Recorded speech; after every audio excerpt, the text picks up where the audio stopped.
Hello everyone, welcome back. आपके पास किसी company का मोबाइल हो, सैमसंग या किसी और कंपनी का कोई भी कंपनी हो, आपके मोबाइल में हमेशा ये सबसे नीचे 3 बटन लाजिम होंगे। ये सबसे पहला जो बटन है ये आपको किसी भी ऐप से निकालने के लिए मदद करते हैं। ये दरमियान में जो बटन है ये आपको किसी भी ऐप से डायरेक्ट पूरी तरह निकालने में मदद करते हैं। और जो ये वाला बटरी लाइन आपको नज़र आ रही है, इसका काम ये है जब आप कोई भी एप्लीकेशन इस्तेमाल करें, जब आप उससे निकल जाते हैं तो ये आपके मोबाइल के रैम के ऊपर पड़े रहते हैं। आप इस पर जब क्लिक करते हैं तो ये यहाँ पर नज़र आते हैं, जैसा कि आपको स्क्रीन पर नज़र आ रही है।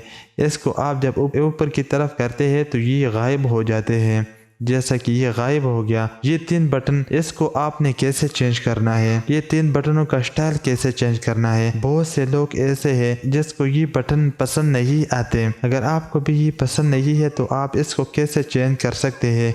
आपने सबसे पहले आना है अपनी मोबाइल की सेटिंग पर। मोबाइल की सेटिंग पर आने के बाद आपने यहाँ पर नीचे आना है। यहाँ पर आपको लिखा नज़र आ रहा होगा सिस्टम नेविगेशन, यहाँ पर आपने क्लिक करना है। यहाँ पर क्लिक करने के बाद ये नीचे जो आपको, इस पर आपने क्लिक करना है। यहाँ पर आप कौन सा स्टाइल लेना चाहते हैं, ये जो निशान है ये सबसे आखिर वाला 3 लाइन जो है, इसको आपने इस तरफ रखना है या इस तरफ। मैं करता हूँ, आप नीचे देखें, ये यहाँ पर आ गया। इस स्टाइल पर आपने रखना है तो यहाँ पर नीचे क्लिक करें। अगर वही स्टाइल चाहिए तो यहाँ ऊपर क्लिक करें। अगर इसको किसी और तरह के डिज़ाइन पे कन्वर्ट करना चाहते हैं, ये नीचे जो 3 तरह के डिज़ाइन है, इसको आपने एक दफ़ा क्लिक करना है। यहाँ नीचे आपको इसी तरह डिज़ाइन मिल जाएगा। अगर आपको ये भी पसंद नहीं है तो ये नीचे वाले पर क्लिक करें। ये सबसे खूबसूरत है, अमूमन लोगों को ये बहुत पसंद आते हैं।